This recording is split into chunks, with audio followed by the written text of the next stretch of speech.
L'histoire du film, c'est un milliardaire qui veut créer un parc d'attractions. Waouh.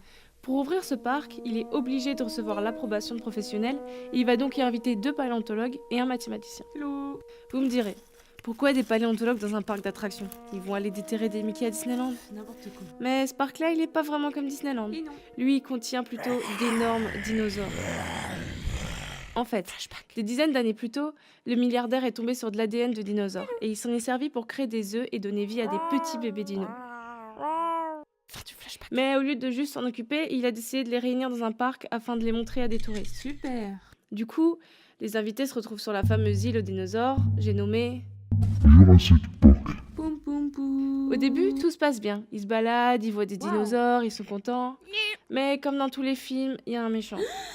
L'informaticien du parc. Mais non. Pour se faire de la maille, il vole des œufs et désactive la sécurité du parc. Les dinos échappent alors à tout contrôle et sèment la zizanie. Les paléontologues sont bloqués sur l'île. Mais faut aussi savoir qu'ils sont accompagnés de 2 enfants. Bah ouais, sinon ce serait pas marrant. Oh. Là, ça part en cacahuète. Une voiture finit dans un arbre, un T-Rex hurle au visage du paléontologue, des dinosaures traquent les enfants dans une cuisine, et le méchant, il se fait bouffer. Ça, c'est plutôt cool.